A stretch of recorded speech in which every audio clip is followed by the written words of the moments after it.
Salam sejahtera, saya ucapkan kepada Puan Nur Azila dan rekan-rekan sekalian. Hari ini kami akan membentangkan bab 6 yaitu motivasi dan pembelajaran. Ahli kumpulan ialah saya sendiri, Freddy, Elisha, dan juga Elvi. Oke, yang pertama kita akan melihat pengenalan dan juga jenis motivasi. Motivasi ini merupakan penggerak kepada kemauan ataupun keinginan untuk mencapai sesuatu lah. Motivasi ini berasal daripada perkataan Inggris yaitu motivation dan bermaksud bersemangat. Seterusnya, motivasi ini penting karena dia menjadi satu dorongan untuk meneruskan usaha secara konsisten bagi mencapai matlamat pembelajaran lah. Seterusnya, rendah ataupun tinggi motivasi seseorang itu menunjukkan tahap perkembangan dan juga pencapaian sama ada dalam pembelajaran ataupun dalam bidang pekerjaan. Seterusnya, kita akan melihat kepada jenis-jenis motivasi. Motivasi yang pertama yaitu motivasi intrinsik. Dia merujuk pada dorongan dalaman seseorang untuk melakukan sesuatu karena tiga hal, yaitu kepuasan, minat, dan juga keseronokan. Contohnya, kepuasan ini merujuk kepada kita berasa puas apabila kita berjaya mencapai sesuatu lah. Contohnya kita berjaya menyelesaikan tugasan yang diberikan oleh pensyarah begitu. Seterusnya adalah minat. Minat ini merujuk kepada perkara yang kita suka. Contohnya kita suka untuk beriadah begitu. Dan yang terakhir adalah keseronokan. Keseronokan ini bermaksud sesuatu yang membuatkan kita berasa gembira lah begitu. Seterusnya kita akan melihat kepada motivasi ekstrinsik. Dia merujuk pada dorongan untuk melakukan sesuatu berdasarkan faktor luaran seperti ganjaran, pujian, dan hukuman. Selanjutnya kita akan melihat pemikiran dalam pembelajaran yang pertama yaitu perspektif behaviorism. Perspektif behaviorisme ini percaya bahwa motivasi ini dapat mendorong kepada perubahan tingkah laku akibat interaksi pengalaman seseorang serta persekitaran. Terdapat dua motivasi ekstrinsik menurut Skinner. Yang pertama yaitu ganjaran. Ganjaran ini bermaksud satu objek atau peristiwa yang diberi kepada murid hasil daripada tingkah laku yang diingini. Contohnya, ganjaran diberikan kepada murid yang hadir ke sekolah pada setiap hari. Yang kedua yaitu insentif. Insentif ini bermaksud satu objek atau peristiwa yang menggalakkan tingkah laku positif atau menghindarkan tingkah laku yang tidak diingini. Contohnya, insentif diberikan kepada murid yang berjaya melaporkan kegiatan membuang sampah di merata tempat. Hal ini secara tidak langsung dapat menjaga persekitaran sekolah daripada tercemar dengan pembuangan sampah. Seterusnya, kita akan melihat pandangan Berhes Frederick Skinner dalam perspektif behaviorisme.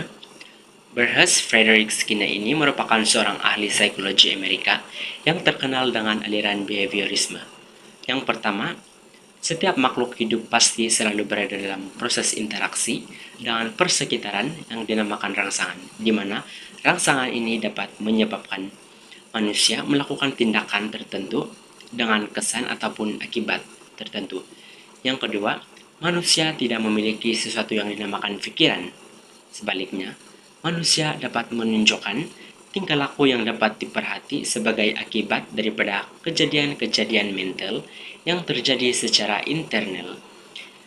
Yang ketiga, teori tingkah laku Skinner adalah berdasarkan dua andaian, yaitu tingkah laku manusia adalah berlaku mengikut undang-undang, dan yang kedua, puncak tingkah laku manusia ini adalah dari persekitaran mereka. Pandangan Berhes Frederick Skinner yang terakhir ialah dalam konteks motivasi pengajaran dan pembelajaran di dalam bilik darjah, ide-ide Skinner ini diterima secara meluas dan diaplikasi untuk mengawal tingkah laku pelajar. Dan terdapat 5 konsep utama dalam teori pelaziman operan Skinner, yaitu peneguhan positif, peneguhan negatif, dendaan, penghapusan, dan juga diskriminasi.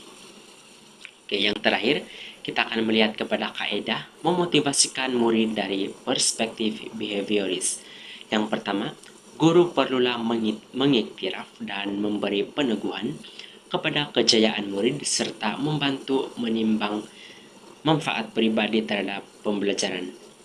Contohnya, guru mengiktiraf kejayaan yang diperoleh murid semasa selepas mendapat keputusan pemeriksaan begitu. Yang kedua, insentif positif dalam pembelajaran diberikan dalam bentuk menghadiahi bintang, memberi skor dan grade yang baik berdasarkan kepada hasil kerja. Hal ini penting supaya murid itu lebih termotivasi dan melakukan kerja yang lebih baik pada masa akan datang. Yang ketiga, mempamerkan hasil kerja murid pada papan buletin dan menganugerahkan sijil pencapaian. Hal ini penting untuk menunjukkan pencapaian terbaik murid dan ini juga dapat memotivasikan pelajar lain untuk melakukan yang terbaik. Yang keempat adalah memberi peluang kepada murid untuk melakukan aktiviti yang diminati seperti permainan game yang mereka minati. Dan yang terakhir, memberi peluang kepada murid untuk mengikuti lawatan yang dianjurkan oleh pihak sekolah secara percuma. Baiklah, seterusnya kita beralih kepada pemikiran dalam pembelajaran dalam perspektif kognitivis.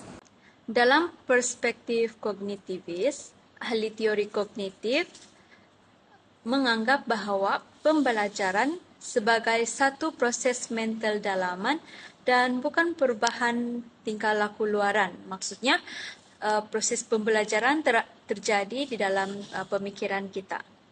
Terdapat 5 andaian kognitivis tentang cara manusia belajar. Yang pertama adalah proses dalaman seseorang boleh menghasilkan perubahan tingkah laku. Yang kedua, proses kognitif mempengaruhi hasil terhadap sesuatu yang dipelajari. Dan yang ketiga, individu dapat membuat andaian atau kesimpulan tentang proses kognitif dengan memerhati cara manusia bertindak balas terhadap sesuatu. Yang keempat, manusia boleh memilih apa yang mereka akan proses dan pelajari. Dan yang kelima, proses pembelajaran unik dan rumit bagi sesetengah manusia. Maksudnya di sini, setengah manusia ada proses pembelajarannya rumit karena setiap cara pembelajaran adalah berbeza. Implementasi motivasi memberi penekanan bahwa tingkah laku dipengaruhi oleh cara manusia berpikir tentang diri mereka dan persekitaran. Bentuk tingkah laku ditunjukkan oleh seseorang adalah berdasarkan 4 pengaruh berikut. Yang pertama adalah keperluan untuk membina sesuatu asas pengetahuan yang terus dan konsisten. Yang kedua, harapan seseorang untuk menyempurnakan tugasan dengan jayanya. Harapan seseorang ini contohnya macam harapan ibu bapa memberi motivasi untuk kita belajar. Yang ketiga, faktor yang mempengaruhi kepercayaan seseorang sama ada menghasilkan kejayaan atau kegagalan. Dan yang terakhir, kepercayaan seseorang terhadap kebolehan kognitif. Dalam perspektif kognitif, manusia dilahirkan dengan naluri yang ingin tahu secara intrinsik, bermotivasi dan suka meneroka untuk menyelesaikan masalah serta membentuk tingkah laku untuk menyesuaikan diri. Dalam perspektif kognitif juga ada menjelaskan bahwa tingkah laku diarahkan sebagai hasil pemrosesan dan tafsiran maklumat secara aktif. Motivasi tidak dilihat sebagai satu proses mekanikal atau semula jadi. Sebaliknya, ia merupakan satu set tingkah laku yang bertujuan dan berterusan berdasarkan maklumat yang dijangka. Secara ringkasnya, ia merupakan satu proses kognitif, sebahagian daripada emosi dan motivasi yang berupaya mempengaruhi tahap usaha dan kesungguhan seseorang dalam menjalankan aktiviti tingkah laku secara berterusan. Ini adalah Bernard Wiener, merupakan salah satu ahli teori kognitif. Menurut beliau, pelajar akan bermotivasi jika memperolehi sesuatu hasil yang diingini. Beliau juga menekankan bahwa persepsi pelajar mempengaruhi cara mereka mentafsir kejayaan atau kegagalan hasil usaha sendiri dan turut mempengaruhi kecenderungan untuk mengulangi tingkah laku yang sama. Menurut Bernard Wiener, terdapat atribut atau kualiti karakter seseorang yang mana wujud dalam 3 dimensi. Yang dimensi yang pertama adalah kawalan, di mana sejauh mana pelajar bertanggung jawab atas kejayaan atau kegagalan mereka dalam mengawal situasi pembelajaran yang dilalui. Maksudnya kawalan diri lah. Dan yang seterusnya adalah stability. Penyebab boleh berubah atau tidak berubah. Maksudnya di sini sebab kejayaan atau kegagalan mereka itu sama ada mereka mahu berubah atau tidak berubah. Yang terakhir adalah locus, yaitu lokasi sesuatu penyebab berada. Persoalannya, apakah faktor yang mempengaruhi motivasi pelajar? Baiklah, di sini ada 4 faktor. Yang pertama adalah kebolehan. Contohnya, pelajar ini dia minat melukis, tetapi dia kurang kemahiran dalam bidang melukis. Itu juga mempengaruhi motivasi pelajar. Seterusnya adalah usaha dan lokus yang ada dalam diri pelajar. Usaha pelajar itu sendiri sama ada dia mahu berjaya atau tidak. Itu juga mempengaruhi motivasi pelajar. Dan yang ketiga adalah nasib. Ini bila contohnya pelajar dia gagal dalam mencapai sesuatu keinginan, mungkin di situ pelajar akan mula rasa down. Jadi dia boleh mempengaruhi motivasi pelajar untuk berusaha mencapai semula keinginan mereka. Dan yang terakhir adalah aras kesukaran sesuatu tugasan dengan lokusnya yang di luar kawalan pelajar. Selalunya kalau aras yang tinggi, yang susah untuk sesetengah pelajar, mereka akan motivasi mereka akan rendah bila sesuatu tugasan. Baiklah, itu di sini bagi kita mereka paham bahwa betapa pentingnya peranan guru dalam meningkatkan motivasi pelajar. Yang pertama adalah membantu murid untuk mempercayai bahwa mereka seorang yang kompeten. Yang seterusnya, menggalakkan murid untuk berusaha dan melipat kali ganda usaha jika berjaya. Yang ketiga, memastikan murid berusaha dan beranggapan mereka boleh berjaya, supaya mereka bermotivasi. Dan yang keempat, meningkatkan kompetensi murid agar tidak gagal berulang kali. Yang seterusnya, membantu murid memahami bahwa tingkah laku mereka akan membawa kejayaan atau kegagalan. Oke, di sini maksudnya guru harus beritahu murid sama ada tingkah laku mereka itu membawa kejayaan atau kegagalan. Maksudnya kalau murid itu belajar sambil lewat tidur dalam kelas, tegur murid itu bahwa tindakan seperti itu boleh membawa kegagalan dalam pembelajaran. Seterusnya yang terakhir adalah merangsang konsepkan diri dan memfokuskan usaha sebagai faktor kejayaan. Ini meningkatkan konsepkan diri murid agar murid lebih bermotivasi bila mereka mempunyai perspektif diri yang lebih positif. Pemikiran dalam pembelajaran yang seterusnya yaitu dari perspektif humanistik. Perspektif humanistik menekankan bahwa manusia menginginkan kebebasan pribadi dalam membuat pilihan dan memiliki kegigihan sendiri yang mendorong untuk melakukan tingkah laku tertentu ke arah penyempurnaan diri. Matlamat pendekatan humanistik dalam konteks pembelajaran adalah untuk merangsang pengalaman murid supaya dapat bertindak lebih terbuka terhadap pembelajaran berbanding persekitaran. Justru dapat mengawal diri sendiri dan tidak terpengaruh oleh desakan luaran. Terdapat beberapa strategi untuk meningkatkan motivasi murid dalam bilik darjah menggunakan pendekatan humanistik. Yang pertama, dengan mengamalkan penerimaan positif murid tanpa syarat, seperti mengasingkan tingkah laku daripada kebolehan dan bakat mereka. Ini bermaksud seorang guru sepatutnya tidak menilai kebolehan seseorang murid melalui tingkah laku mereka.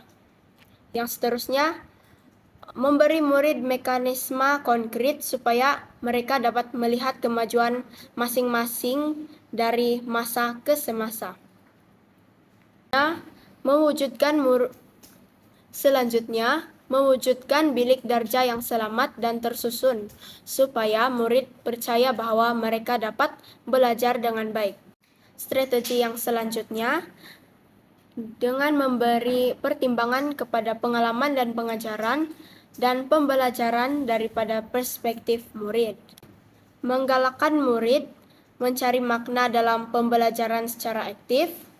Seterusnya, membantu murid mencapai kejayaan terutama dalam tugasan yang mencabar. Menggalakkan murid menentukan matlamatnya sendiri. Dan yang terakhir, mengurangkan persaingan dan mengelakkan wujudnya situasi-situasi murid diberi perhatian secara kurang adil dalam kalangan rekan sebaya. Menurut kajian, ahli-ahli teori humanistik menyatakan bahwa keakraban antara guru dan ibu bapa dengan murid penting untuk mewujudkan motivasi intrinsik yang tinggi. Sokongan dari persekitaran akan meningkatkan kompetensi, tanggung jawab, dan pencapaian murid.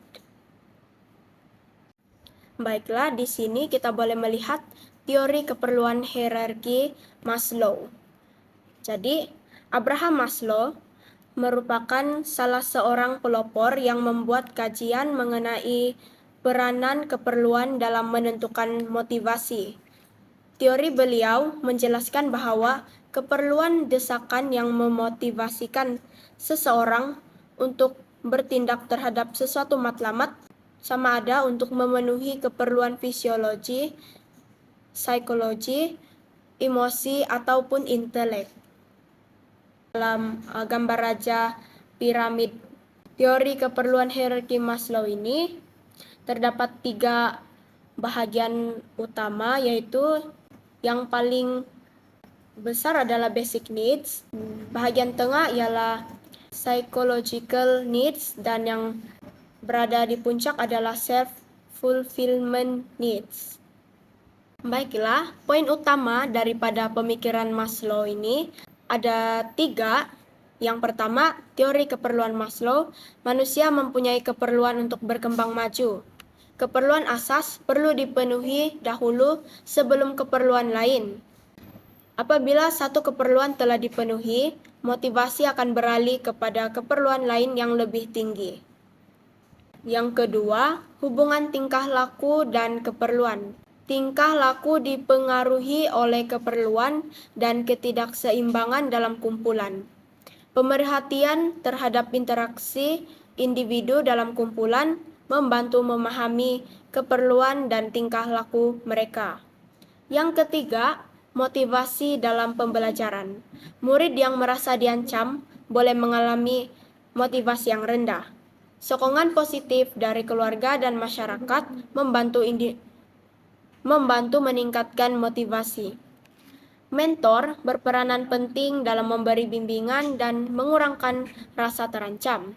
Menurut Siegelman dan Ryder, pelajar dengan mentor lebih cenderung menunjukkan prestasi yang lebih baik.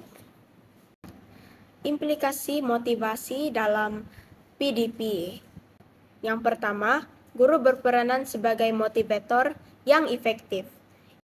Yang kedua, guru berperanan sebagai pendorong, yaitu dengan sentiasa menggalakkan murid untuk melibatkan diri secara aktif dalam aktiviti pembelajaran. Guru berperanan sebagai penilai yang sentiasa peka dengan prestasi murid dan memberi mereka peluang untuk memperbaiki diri. Yang keempat, guru bersifat penyayang, yaitu dengan sentiasa memberi kasih sayang terhadap murid secara sama rata. Yang kelima, guru sebagai pemimpin, yaitu membimbing pribadi murid dengan telus. Yang keenam, guru yang kreatif, agar memberi inspirasi kepada murid untuk menjadi insan yang berjaya dan berguna. Yang ketujuh, guru perlu merancang aktiviti pengajaran mengikut kebolehan murid dengan tujuan meningkatkan keupayaan murid. Dan yang terakhir, memberi peneguhan. Dan yang terakhir, guru perlu memberi peneguhan serta-merta kepada murid apabila mereka menunjukkan tingkah laku yang positif. Contohnya dengan memberikan pujian, perhatian, senyuman, ataupun hadiah kepada murid bagi meningkatkan motivasi mereka dalam pembelajaran. Baiklah, implikasi motivasi yang seterusnya adalah suasana dalam bilik darjah. Yang pertama adalah bilik darjah haruslah kondusif. Yang seterusnya adalah memenuhi ciri pembelajaran pada abad yang ke-21, yaitu penggunaan teknologi. Seterusnya, wujud aktiviti PDP yang menyeronokkan dan sesuai untuk pelajar. Biarlah pelajar dia tidak bosan di dalam kelas. Biarlah itu aktiviti pembelajaran melibatkan semua pelajar agar pelajar lebih aktiflah dalam kelas. Seterusnya adalah menggunakan pelbagai media teknologi. Ini yang pembelajaran pada abad ke-21. Seterusnya yang terakhir dan yang paling penting adalah kesediaan guru untuk membuat transformasi. Kaedah pembelajaran ini sentiasa berubah. Kalau dulu dan sekarang sangat jauh beza. Jadi guru itu sendiri haruslah ada kesediaan untuk sentiasa membuat transformasi begitu. Baiklah, itu saja dari kumpulan kami. Terima kasih.